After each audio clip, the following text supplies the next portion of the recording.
ìròyìn níṣẹ́jú àáyá rèé láti ìkànnì Jíkí Alára tẹlifíṣọ̀n.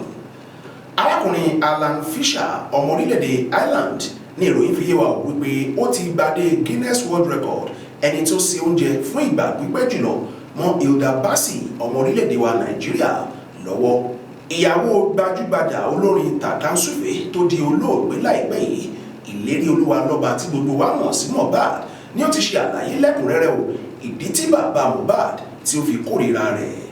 Àjọ tó mójútó ètò ààbò lójú pópó nílẹ̀ wa Nàìjíríà, Federal Road Safety Commission ẹ̀ka ti ìpínlẹ̀ Gombe, ni wọ́n ti sọ wípé ó ti tó àwọn èèyàn 79 tí wọ́n gbẹ̀mí mì níbi ìṣẹ̀lẹ̀ ìjàmbá ọkọ̀ tí àwọn tí wọ́n dín díẹ̀ ní ẹgbẹ̀rin náà sì fi ara pa ní àwọn ìjàmbá ọkọ̀ tí ó ti ṣẹlẹ̀ ní ìpínlẹ̀ Gombe láàrin oṣù kìíní sí oṣù kẹwàá ọdún 2023 yìí. Alukoro iléeṣẹ́ ọlọ́pàá ti gba àwọn ọmọ orílẹ̀-èdè Nàìjíríà nímọ̀ràn láti fi ẹjọ́ ẹnikẹ́ni tí ó bá jẹ́ agbófinró tí ó bá ń gbìyànjú láti fẹ́ fi tipátipá gba ẹ̀rọ ìléwọ́ lọ́wọ́ wọn fún àyẹ̀wò sùn iléeṣẹ́ ọlọ́pàá. Èèyàn kan gbẹ̀mí mì bí àwọn ọmọ ìṣọ́tá ṣe kọlu agbègbè kan ní ìpínlẹ̀ Anambra.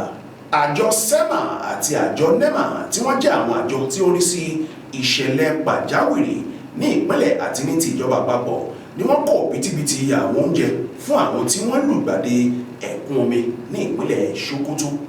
Òǹtajà ẹja ní ìpínlẹ̀ Ògùn fi gbé ta wò lórí bí owó ẹja ṣe di ọ̀wọ́n gógó káàkiri lórílẹ̀‐èdè yìí.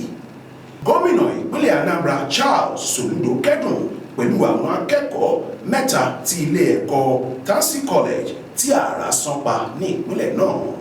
Àwọn ẹgbẹ́ kan lórílẹ̀‐èdè yìí tí orúkọ wọn jẹ́ Coalition for Democracy in Nigeria (CODIN) ni wọ́n ti rọ ààrẹ Bọ́lá Tinubu láti rí pé wọ́n lo $150 bílíọ̀nù tí wọ́n jẹ́ owó tí olóògbé Abacha kó lọ sí òkè òkun padà.